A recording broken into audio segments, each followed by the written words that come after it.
We are back again, YTT, your favorite channel, and today we again having another conversation. It's an interesting one. You don't want to miss this conversation because we've brought an amazing soul in studio, and this soul that we brought in studio, I just want to tell you that gear up, get your notepads, get your pens.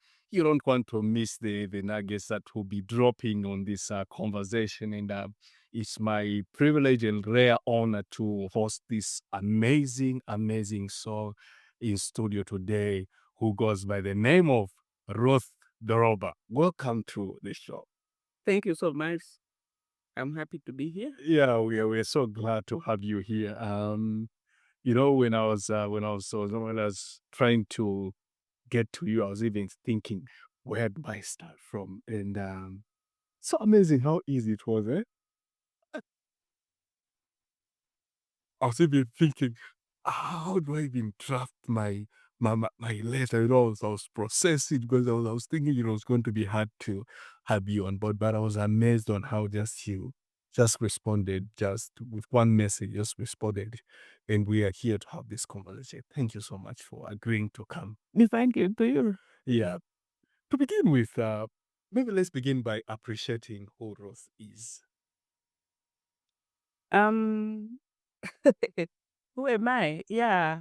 Um, I'm fondly known as RDP by those who are close to me.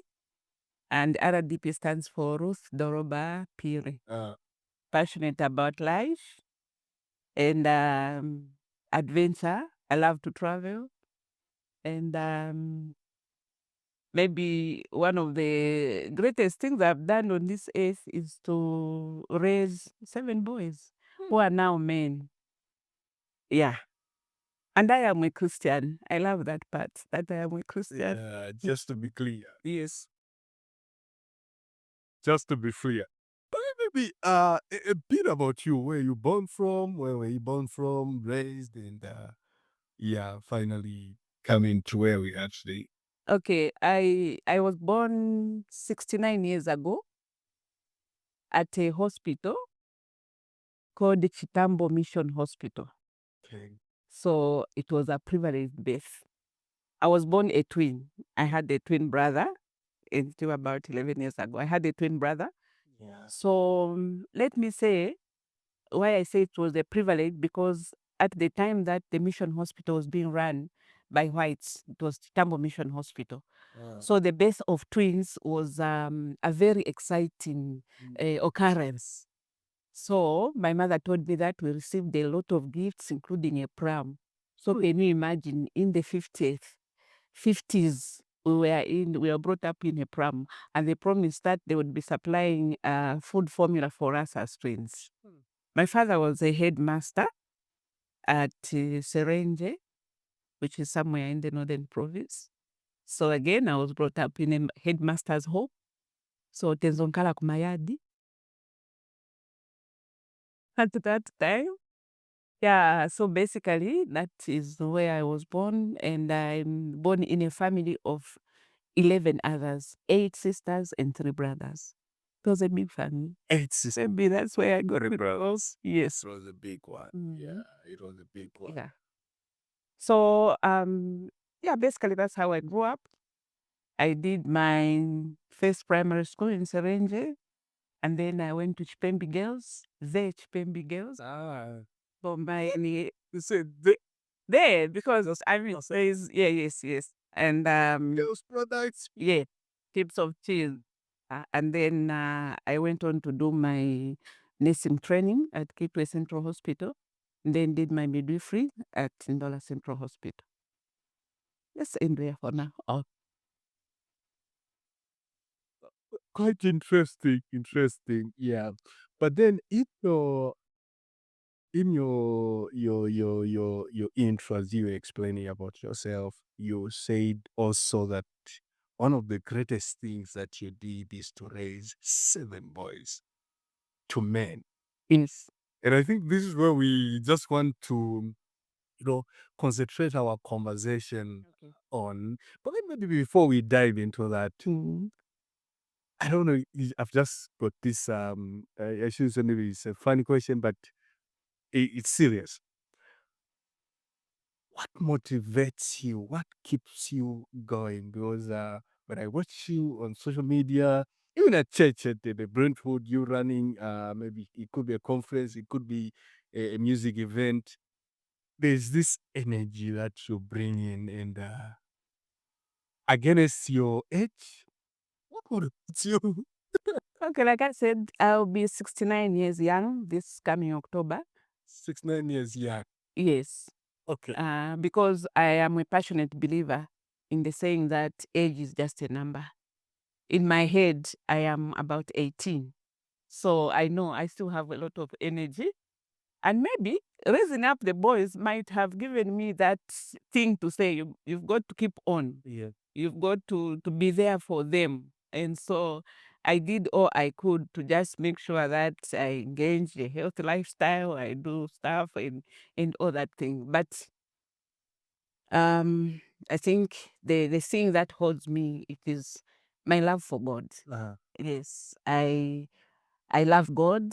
I have faith in Him, and I know when I say He's my shepherd, I know that He's leading me, guiding me, and whatever I face, I have no fear, because I know if I consult God, He'll tell me which way to go. Yeah. Yeah. No, we needed to talk about that, especially for your colleagues, the seniors that we have maybe watching this Yeah. conversation that they should adopt from you. You know, as you go up there, I love how you said that you are now 6, 9 years Young. young. Yes. It was guided you while raising those 7 boys to men. You know, I wish I could say at the beginning, when I had my first son in 1979, I knew this, therefore I was going to apply it. But no child comes with a manual to say, me, I'm going to be this, I want this, I want it. Nobody. You have to go through things in order for you. And by the way, you never even get it right. You just have to say, okay, here is a baby. What does he need? What does he want?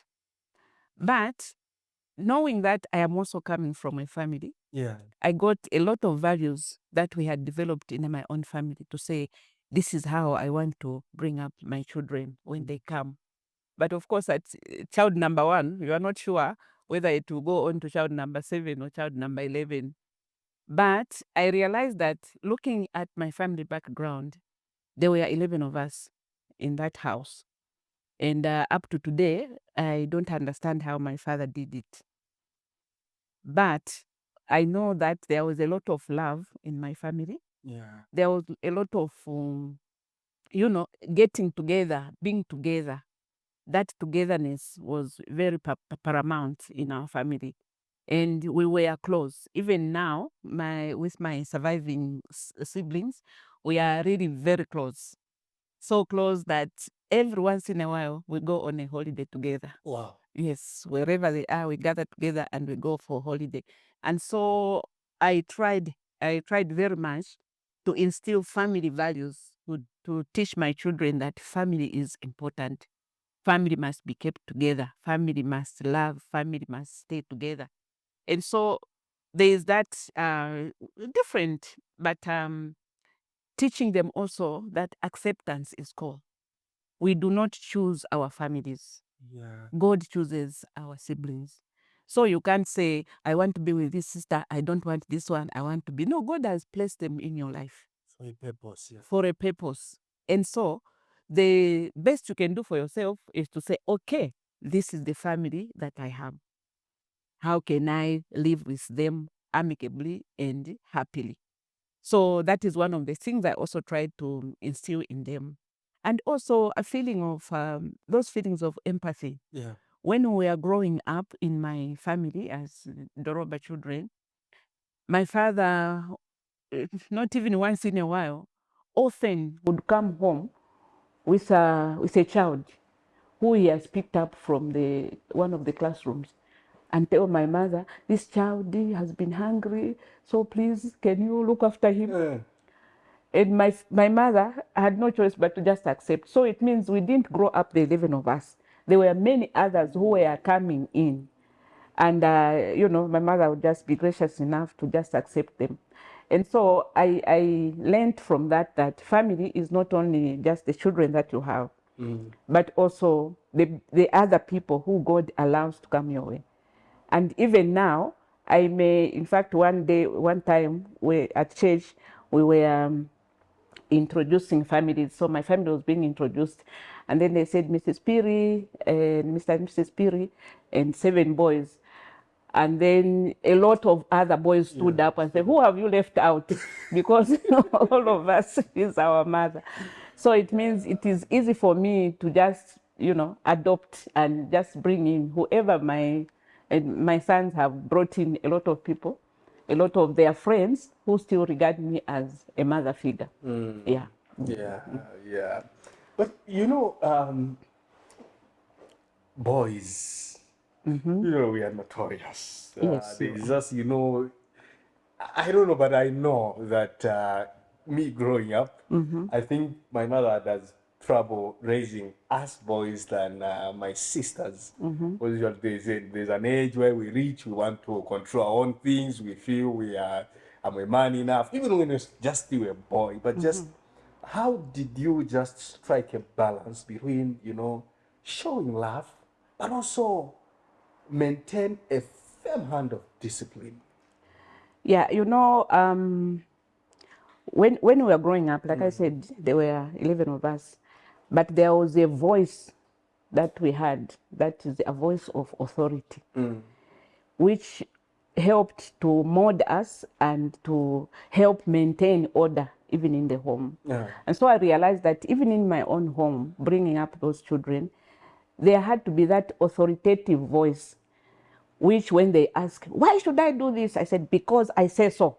And when they hear that, because I say so, they know that there's no conversation here, there's no argument here, you just have to do it. And I realized that voice of a discipline, the voice which they know once it is said, it has to be done, is very paramount in bringing up a family. There was a time that we were doing something with the street children. And we asked them, so why do you choose to come on the street? Why some of them have homes, by the way. So why should you be on the street? And one of the things that they said was, kuli bewoti kalipira. Why you think they need food, they need clothes, they say, there's no one to discipline us. We can just do as we want. And yet that is the thing that they miss most.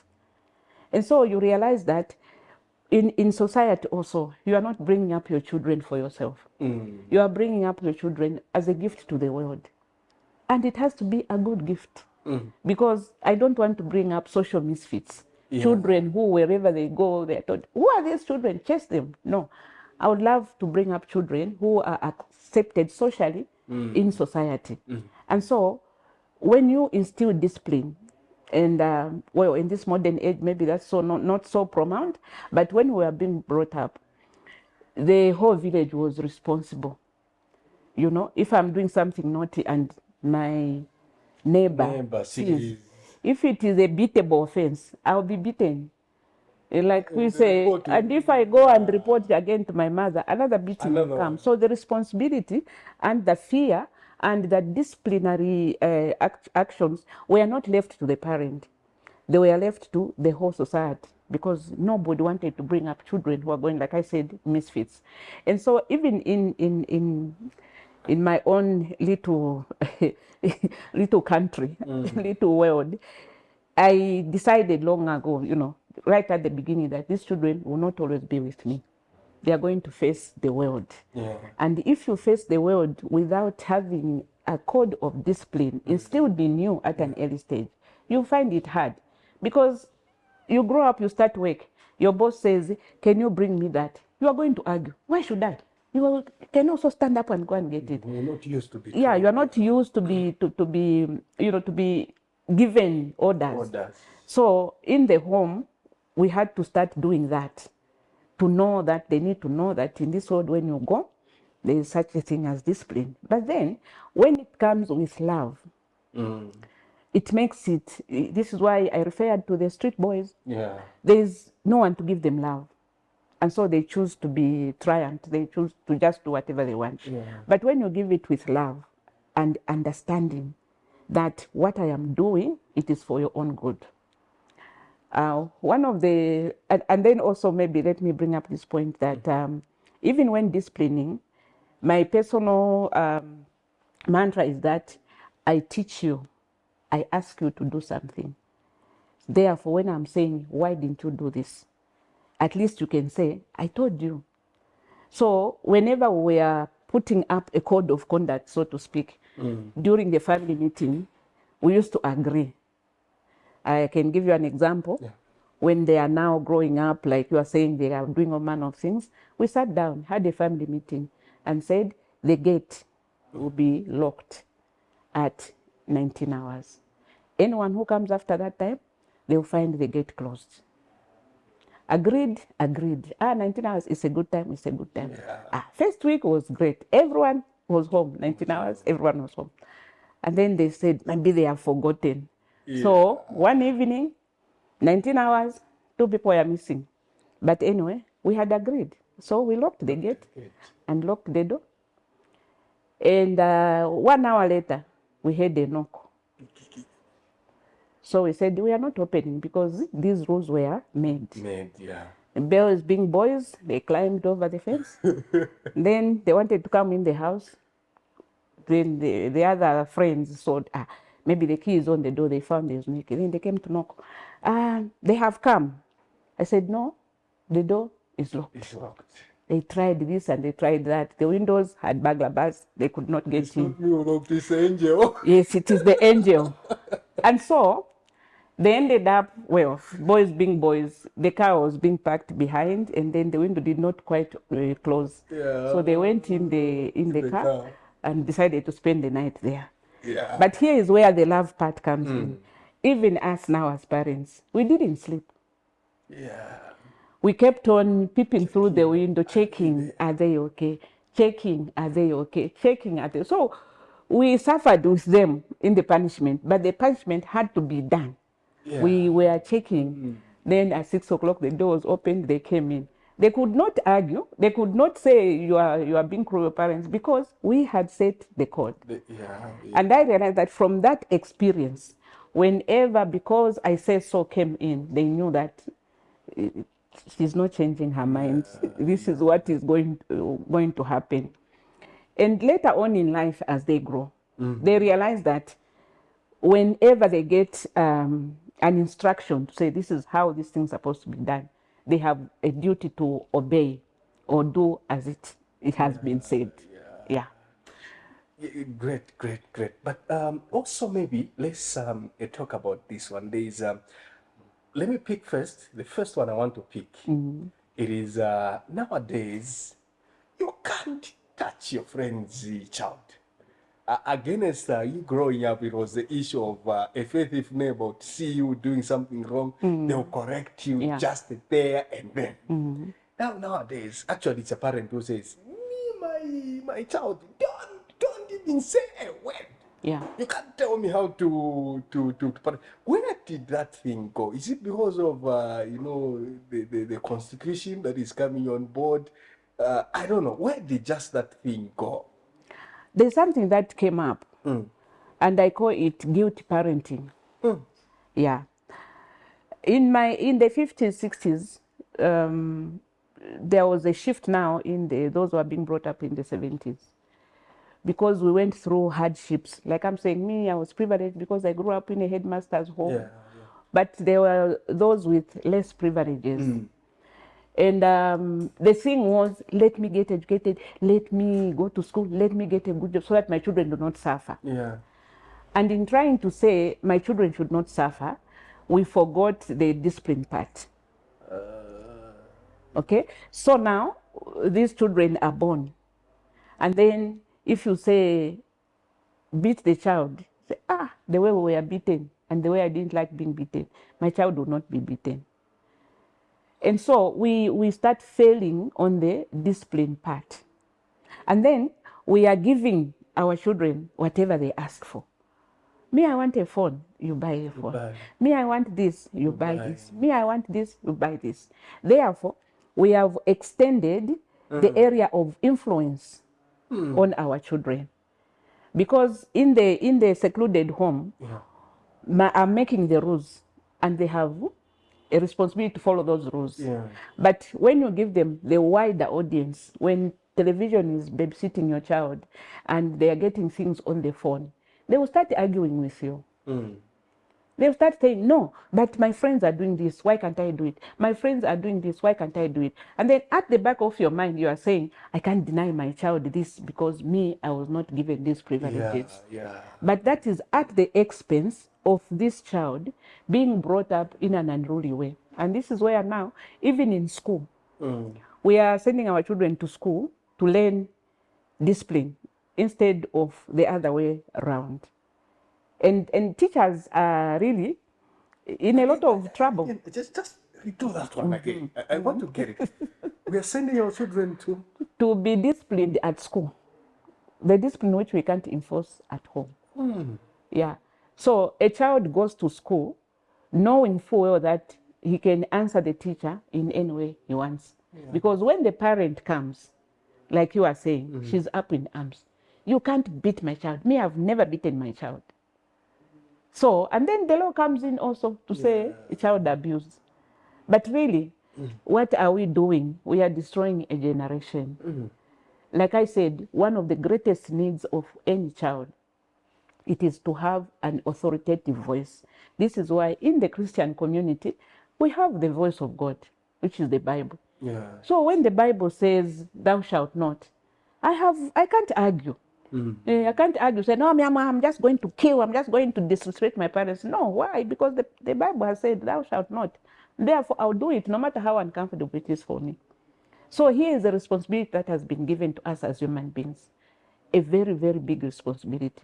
And we are doing all we can maybe to fail. Then maybe one of the other things is in our time, children were going to school when they could do this. It means around 7 years. Why at 7 years? When you are home, you are being trained. You are being trained. This is the language that you speak. This is how you behave with people. This is how you do this. This is how you do it. This is Calabru. You are getting that basic teaching at home. Now, today, maybe looking at your age, even yourself, at what age did you start school? I delayed. I delayed.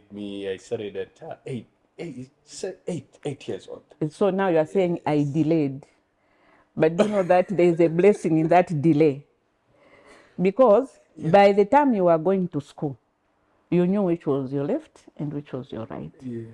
You knew if it was an insult or it's not an insult. They used to laugh at me, but I will confess, they used to laugh at me because I used to look a bigger boy than... you knew that if I fight, there is a consequence. But now, if you take your child at 3, what principles, what life principles are they going to learn? It is the ones that are being given to them by who? By the teacher. By the teacher.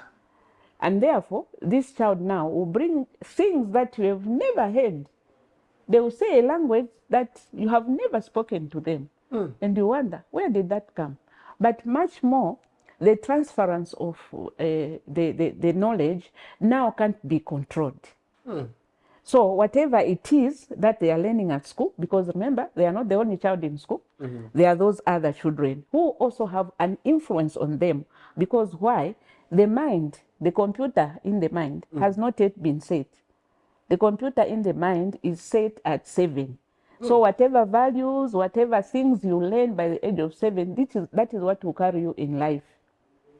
Unless a miracle happens. But that is what will carry. And this is why it was important for children to be home until they are 7. Then they go to school. Because now they are ready to, so to speak, face the world and also know what qualities, what principles, and what values they are going to take to the world.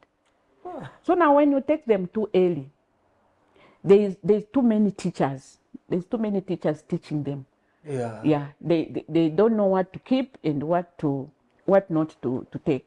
And so now we are modeling children, especially now with social media and all the cartoons, we are modeling children after the cartoons.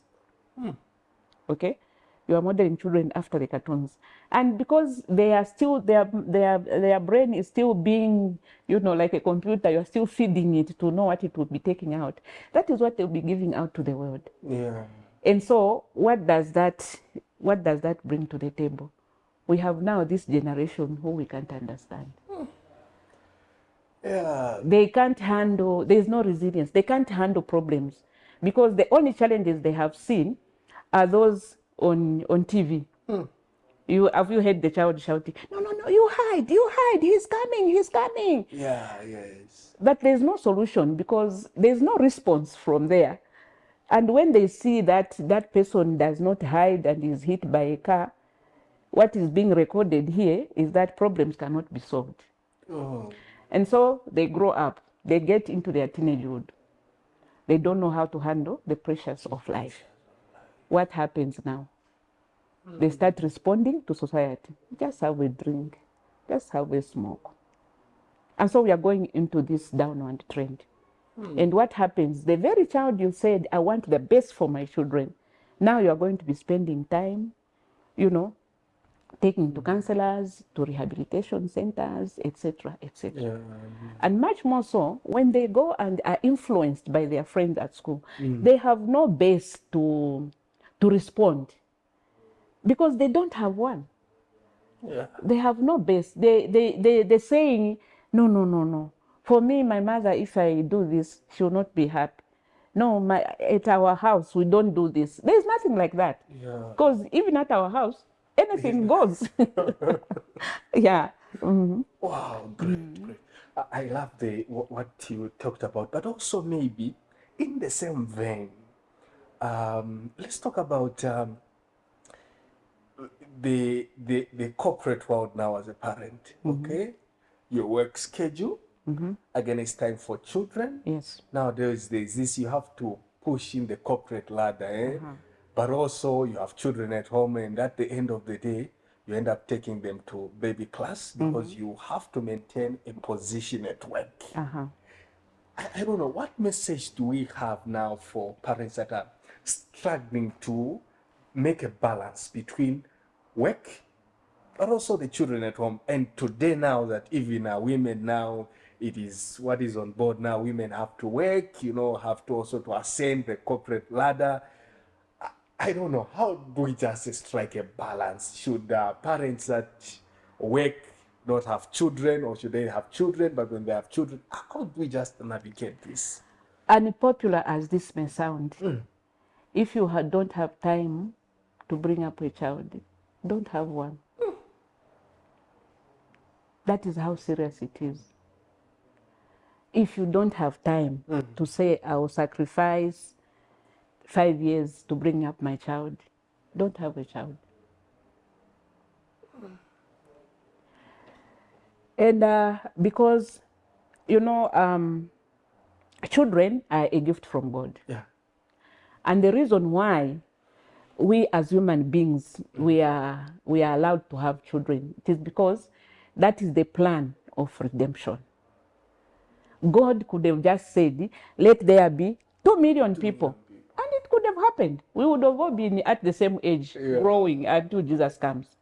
But he said, for the plan of redemption to be actualized, I'll take this human being and allow him to procreate. Procreation is a gift from God. Yeah. And this is why you see that even now, the greatest battle we have, the greatest controversy we have, is on procreation. Okay? Because the devil knows that each child that is born, he is an heir to the kingdom of God. Yeah. So and they are growing and they are many. So what does he do? Let me disturb this very procreation. Yeah? So now we have homosexuality. 2 men can't have a child. 2 women can't have a child. They come in. It's all to destroy procreation. And then even those who are able to have, let me make them so busy that they will not have time to bring up these children in a godly manner. Let them be like wild animals. You know what a wild animal does? The minute the child drops, because you know, if you are, yes, you go and fend for yourself. But a human being was not meant to be that. A human being is born helpless. Someone has to nurture, someone has to teach, someone has to grind. They say, train up a child. You know what training up a child means? It means directing them. When they want to go this way, you tell, you have to go this way. When they have to go this way, say, you have to go this way. That is training up a child in the way they ought to go. And when, if it's a plant, when it has been stabilized, it will not go away from the direction where it has been trained. So even a child, like I'm saying, up to 7 years, train them up. If you don't have 7 years to sacrifice, at least do 5. Because by 5 years, when they say, you're not able to talk, able to communicate, you're able to say, I'm going out, I'll be away for 3 or 4 hours as I go for work, but I'll be back. The child will understand. And so now we see that when we are going corporate, when we are saying we are, we want to, this is why I'm saying it may sound very unpopular, but I'm saying if you're not willing to sacrifice, if you're not willing to spend time, if you're not willing to bring up the children, don't have one. Because that child depends on you. Yes, I know of stories where this nanny brought up this child, but the affection of the child, they are directed towards who? The person who brought them up. And today, in this modern world, there's really no excuse. Because making money is not just about going out to work. To an institution. Yes, you can make money right there in the house. But then there comes now another challenge. The standards that we have set for ourselves. Oh, boy. I can't stay in Chilenje. My mother stays in Chilenje. So we are going to move to Kablonga, but it means the husband has to work, the mother has to work. Okay? For them to afford to sustain. Because it just looks right when you say, oh, where do you stay? Oh, we are in Kablonga. Salama Park. Yeah, Salama Park. It sounds good. But it is at the expense of something. The children. So if you decide that you are going to have 2 children, be ready to sacrifice that amount of time to the bringing up of these children, so that when they are released into society, they are not a burden. They are not misfits. They are not a burden. So there is a way that we can balance it up, if only we can pay attention to the details that are required. There is a way that you can raise money. There is a way that you can work from home. And if you say, I'm going to work from home, it is possible. There are many things that now you can, in fact, in our time, there were not many things, but in this time, there's many ways in which you can be working from home so that your children are there. They are seeing you. They are seeing the mother figure ever present. And that will leave a legacy in their hearts. For me, my mother was a full-time housewife. So it was a joy. Whenever you're coming back from school, mom is home with a freshly cooked meal, freshly did. I did that offering also to my children. For a period of about 7 to 8 years. I was just a full-time mother. But in my full-time mothering, I was not just seated, no. I learned a lot of skills. Now I can do flower arrangements. So if you want someone to be doing flowers here, I can do this, I can do that, I can bake, I can sew, I can, all the things that can bring in money. I used to do them. So it was not like I'm seated home, I'm broke. No, I'm seated home, I can do flowers. Who is asking for flowers? There's a funeral, they need flowers. I'm making money.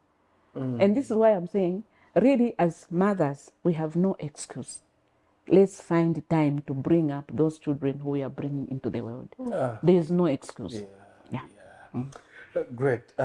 Let's get back to flip the conversation again to just if you could sample some habits that you intentionally was just communicating to the children growing up, at their end that intentionally you will ensure that this is done, this is done, this is done, and I think you've helped them to be what they are today. Yes, I mentioned the issue of empathy, knowing that you are not the only person on earth. There is that other person who may need your help, and you are willing to help it out. Yeah, I see this, and then I say, did I overteach? And then also respecting other people, because they are also members of the human race. And then also valuing family. Yeah, like I said, I had 7 sisters. Now I've only got, how many? 4. My children call those other sisters of mine mothers. They don't call them auntie. They call them mother, because we are family. So it means when my child is talking to my other sister, they are regarding them as mother. So it means even the children, there is that close connection. And I see they help each other because they have seen that what I have, the relationship I have with my sisters is that of deep sibling connection. And so even for them, that is what they have maintained. And also, I am a Christian. And ever since they were young, they knew that I am a Christian. So they may not be, the type of Christian where you're a pastor, you're what, but I can see the values have been translated to them. And each one of them, regard their relationship with God they put some value and some importance. So that is one of the things I'm grateful for. And because, maybe I didn't mention it earlier, one of the greatest way that you can teach your children is to lead by example. Yeah. If you want them to be prayerful, pray yourself. Yeah. So there was that deliberate way of teaching them that prayer is important, such that sometimes I would be praying in my bedroom, but I leave the door open so that when they peep, then they say, she's praying. I just pray. And then if I hear the voice of the one who is passing, I can even say, Lord, I even pray for my son. Just pray for me. So that they realize that this thing is important. And even now, their byword is, okay, go ahead. She will pray for you. So they know that I regard that, much more important. And then regarding family also, they need to see you, that you visit the family with them. You are there connected to the family, and they take it up as an example. And then so whatever value you want to be instilled, it is not just what you say, but it is what you do. If I am a quarrelsome person, I'll end up producing quarrelsome people, because they also know that this is what our mother does. She's always quarreling with the neighbors. But if they see that you're always living at peace with all men as far as possible, then that is what they are going to adopt. And even the influence of whatever will come later on in life, it will not necessarily negatively affect them, because what they have grown up with is what they have seen you do. On family, nowadays, I don't know. But there's this issue that, family, it is your father, your mother, and your siblings. Outside, it's even called what? Is it? There's nuclear family. Extended nowadays in Asila. Maskiano is just the way you were born, and it ends there. I think this is what we are observing, to an extent that I loved where you said they actually move with you. And the perception that you give them about your siblings, they grow up with that. I think that is something to notice. And also you see that because we are not enhancing the values in families, like I was saying, it is now disintegrating. When it just comes to mother, father, and their children, what about the community then? How are you going to get along with the community if all you regard is the nuclear family. Yeah, it's a big office. Yes. Now, for us who are Christians, we have the other bigger family at church. Yeah. Yeah, we have the bigger family at church. And that is very important also. So when I go with my children to church, I am introducing them to the bigger family, the church, you know. So they must live with that community, which is at church. And even if I am not there, I know they are safe. There's someone who is on the lookout for them. I've married off some of my children at their chilangamulilos, at their weddings. There are some people come, and you didn't tell me that my son is having chilangamuli. What kind of a mother are you? Do you know how close? Then you realize, oh, this child had more than one mother. This child had more than one auntie. And it is, I think it is good also to know that, because you can't do this alone. It is good to know that, okay, there's someone on the other side helping me to do what I'm responsible for. Yeah. Great. So in doing all this work that you were doing, what are some of the challenges that you actually faced in this process? 7, and 7 is the number of completeness. Yes. You're very strategic. Yeah. Challenges. Yeah. Navigating the ages, you know. Fortunately or unfortunately, there is not such a huge gap. You know, they were born as if one is born in the afternoon, one is born in the morning. There is that age where they were growing up together and then getting into teenagehood almost at the same time. And then the challenges now start coming. Now, when you say, because I say so, he's muttering under his breath, because I say so. What if I don't say so? So at that point now, you start thinking, hey, what now? But then again, you realize, I'm not alone in this. And this is where the issue of family comes in. Because if I notice that I'm telling you, do this or not, I can call my sister and say, hey, can you invite this one for a holiday, please, and talk to him about this and this and this. Oh, all right. Next holiday, you are going to your mommy in Choma. Okay, I'm going. And when they are there, the conversations will be around, you know, that issue that we are seeing. And this calls for open communication. There are things that they can tell you, and they say, oh, what am I going to do about this? You know? Then they start having girlfriends, and we agree that when you have a girlfriend, just introduce them to me. And they have a girlfriend, and you don't approve, but you need to just hold your, say, oh, it's nice to meet you. And you go and pray. And so those the challenges of them, you know, maturing into adulthood, and where you know that now I need to set also my own boundaries. Because now I can't go around monitoring. And that is where now prayer comes in. You can report them to their Father who is in heaven. Then they are trying out new things. They are trying out, how does it feel to drink alcohol? Then you ask them, so how does it feel? Hey, mommy, it's terrible. So I'm going to drink again. Okay, I'll try it again. I can't continue. You know, so that is a time for prayer now. Because you can't create a cage with barbed wire. They'll still escape. So you just say, Lord, help them navigate the issues of life in a positive way. Help them navigate issues of life. And like I'm saying, the issue of girlfriend comes in, a relationship comes in.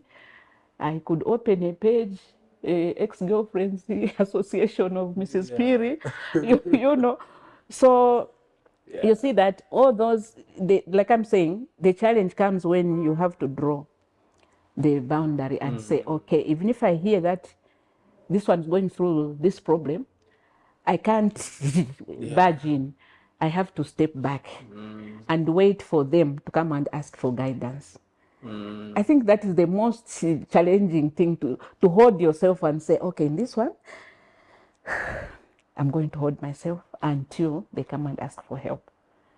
If they don't, you hear that, oh, it has been sorted out. Okay, thank you, God.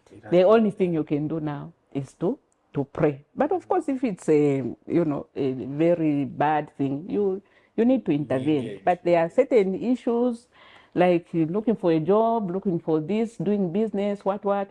You let them navigate. And of course, most or if or not all of them, they have fallen into ditches, failed, come out more resilient, more determined. And then when they come out, as a mother, now you have to say, oh, okay, now can we do this differently? And I think that is the hardest part. It's like God looking at you, going to certain places where He knows you are going to face challenges, but there's nothing He can do.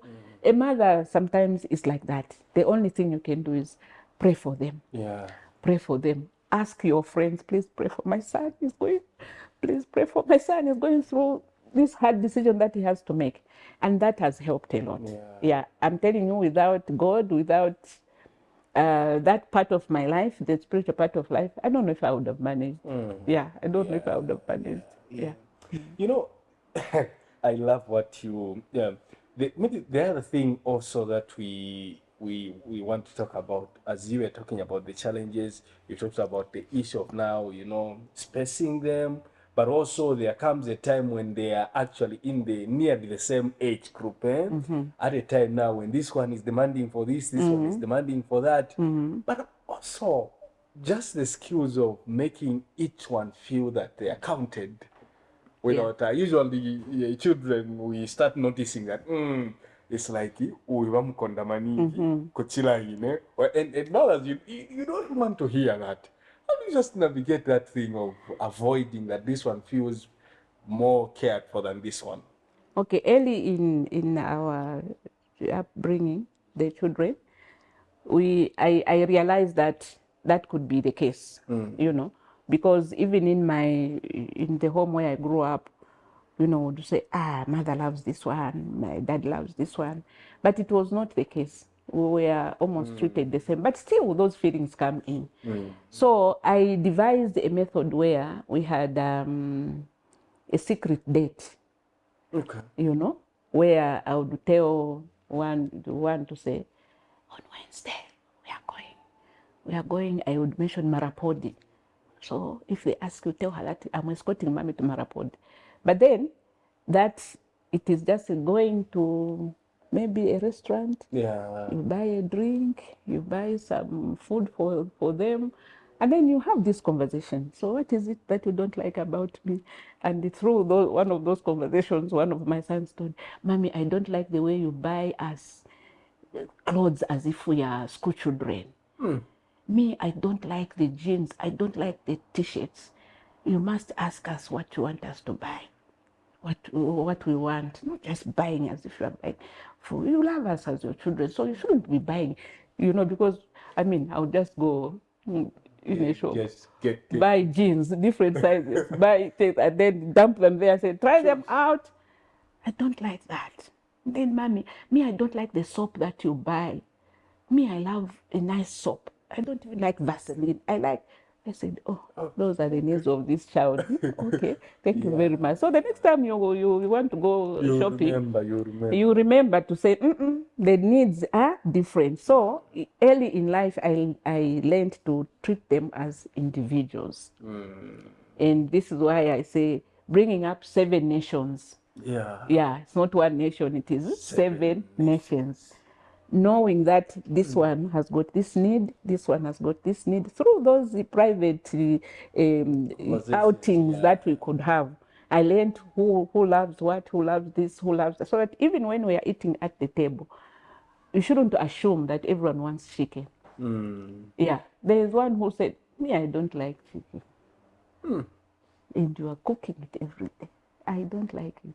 I say, okay. So through those conversations, I managed to, at least as far as I could, treat each one as individuals, and then knowing the challenges they are going through, following up. So how are you doing now? This thing you told me about, how is it? No, not yet, but so that each one of them knows that, she knows me by name, she knows my needs, and she knows what I like, and you know, she's doing whatever she can to make sure that those needs are met. Yeah. Yeah. So, and then for each child to know that they are loved unconditionally. I don't compare my children. There is no day I would say, why can't you be like your brother? Why can't you? No. Because I realize that they are all, even if they come from the same mother, same father, at least I'm the one who went to labor all day. I know that I was not, there was no baby who was changing, same mother, and yet totally different temperaments. So to treat them as individuals is to give them that respect that they require. And to also, you know, respect their needs. Not, you know, no comparison. But of course, no matter what you do, there's always that thing, oh, you're Konda. But in my heart, I would say, no, it is not true. But you respond to the way the thing has been spoken. Yeah. And so loving the children, this is why when you have no time, in my sharing, I said, time is spelled love, loving them unconditionally. That one who is very obedient, always at home, loving them the same as you love that one who is always the one who is not there, the one who always does things contrary. And so bringing up those values. And you know, even as we are now, my youngest is 30, my eldest is 40, Shanuko. We grew up with a tradition of birthdays. Birthdays are very, very important in our family. So now that they are big, some of them with their own families, what we do, we need to have a cake, we need to have a meal for the person who has the birthday. And during that time, all of us gathered there as family would say something to them. You would tell them, I don't like the way you don't answer my phone when I'm calling you. Please answer your phone. And then they say, yes, he ignores calls. And then we tell them something positive, just like that. So it means every year, everyone has a review of how the family feels about them. Even me, I'm also reviewed. Even me, on my birthday, I am reviewed. Mommy, mommy, now this. Yeah, we do that review, and we also show appreciation for them being in our lives. I wonder what used to happen when the boys are fighting now. They were fighting, and there were fights. But then it means they are healthy. There was a time when every door was broken, the TV was broken, everything was in a mess, such that you don't even want to have a visitor. But then you say, this is their home, this is their battleground. If they don't learn how to do this here, then where do they want? I don't want them to hear that, oh, they've been fighting with the neighbors. Let them fight with their brethren. So at first, I used to say, stop.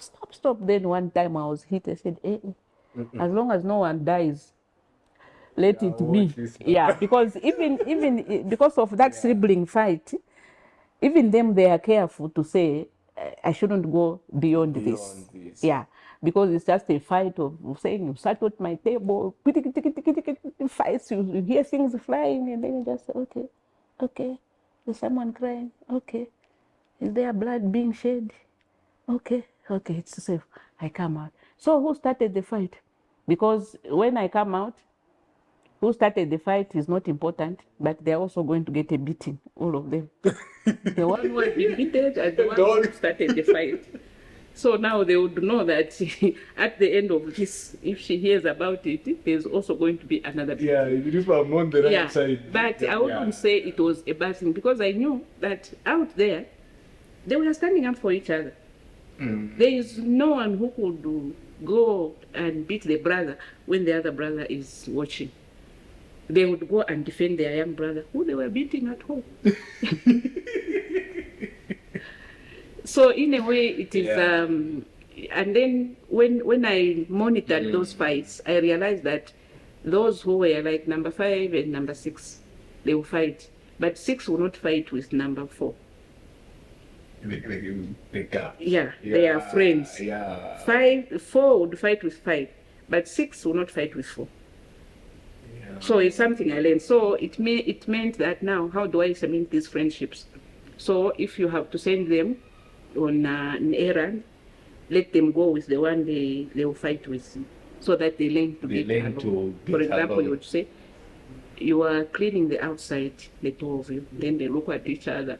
No, you go that side, me, I'll go that side.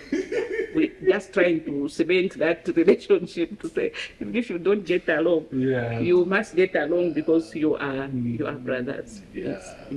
You know, deliberately we've been, we wanted to get more from a mother's perspective in this thing. Maybe we cannot end this conversation without appreciating the work of the man himself. Yes. Yes. Just the input that he had to put in also. I know you co-parented. What would you have to say on that one? The father figure. Okay, the father figure indeed is the father figure. Yeah. Because when I stayed home, he's the one who went out to bring bread and butter home. Yes. But on discipline, even him will say, wait until you tell your mother. Oh. Yeah. So in your case, you were more of a... I'm the disciplinarian. I'm the one who they are on. If I tell mom this, you know what will happen. Oh. Yeah. But in their own way, because he was the man of the house, they had a deep friendship with him.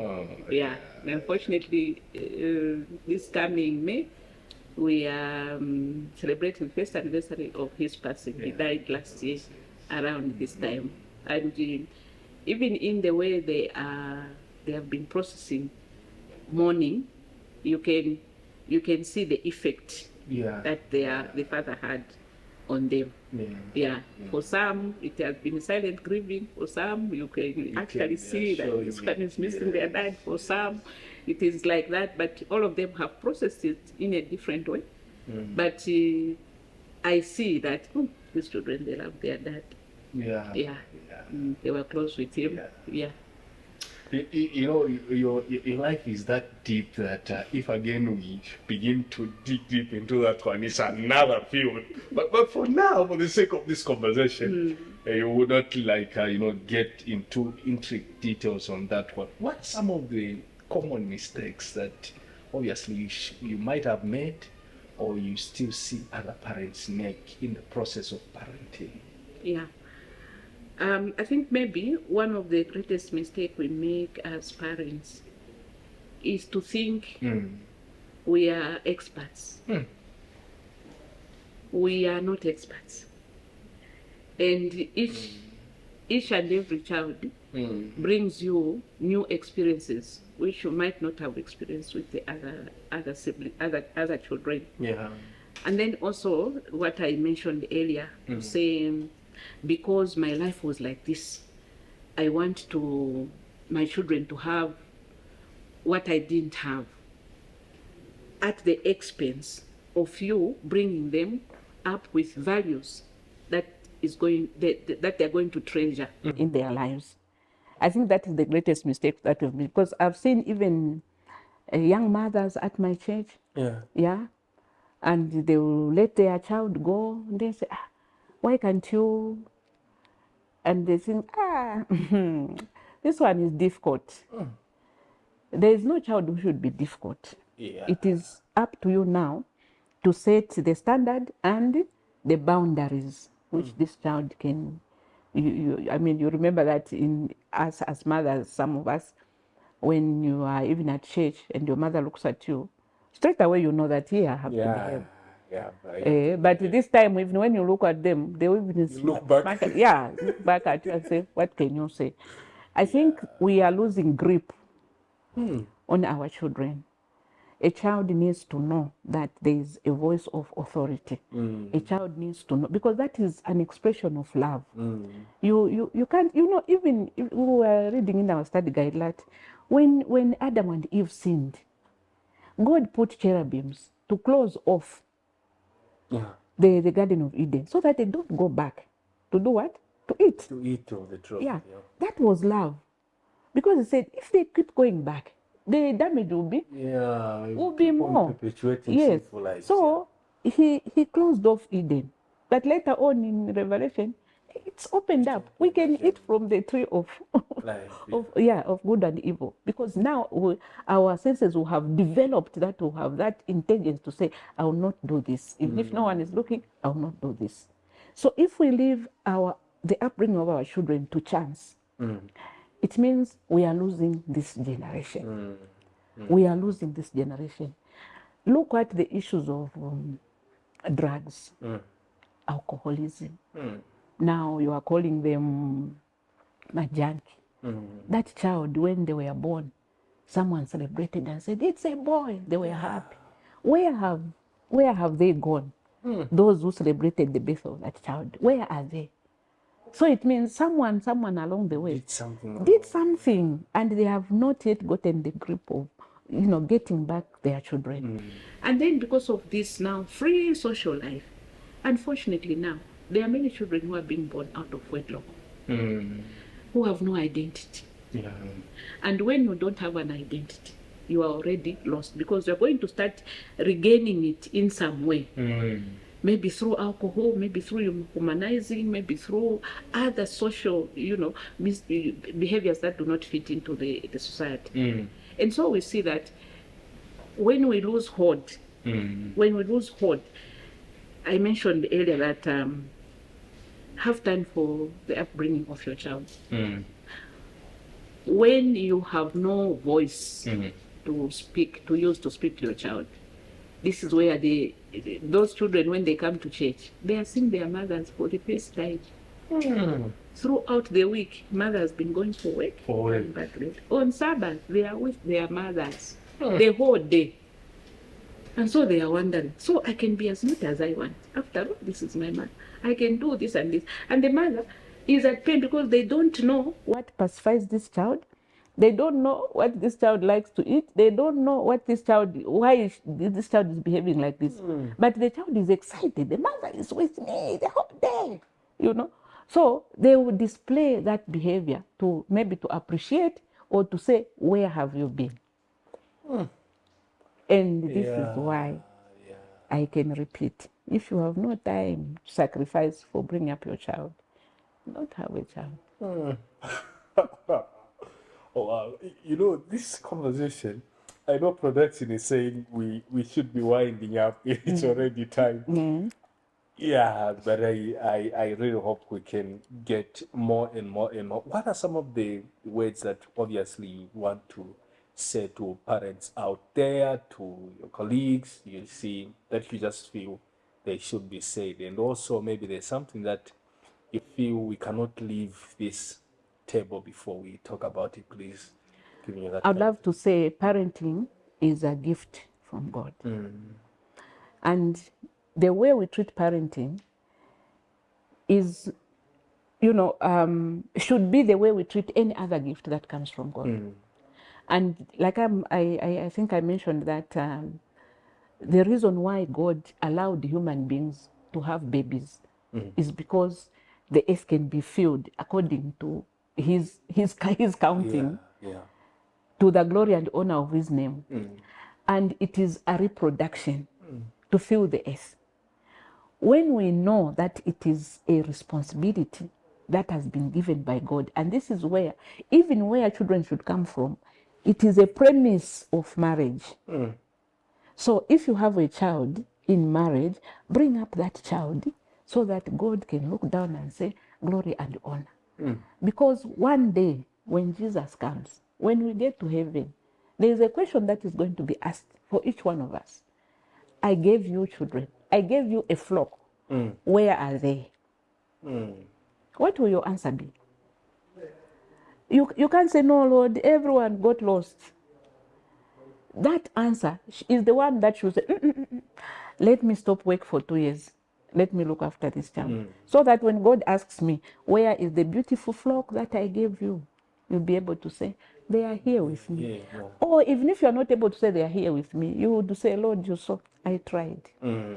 I did my best. But in my human limitations, I don't know where they are. And the God who saw you, spending nights crying, praying for your children, doing what? He will not hold it against you. He will say, yes, my daughter, I know you did your best. But to be able to say, I don't know what happened, that would be the greatest. And the thing also to remember is that when we have children, they are not going to be ours or alone. Mm-hmm. They are going to be released in society. What are you contributing to society? Okay? Right now in Matero, you can't move around after 20 hours. Why? The junkies are going to get you. Whose children are these? Whose children are these? They came from homes. What happened in those homes? I don't know. And this is what I'm talking about. So, if you have no time to bring up those children, surely we can't end up with a society where now we are limited even in our movements.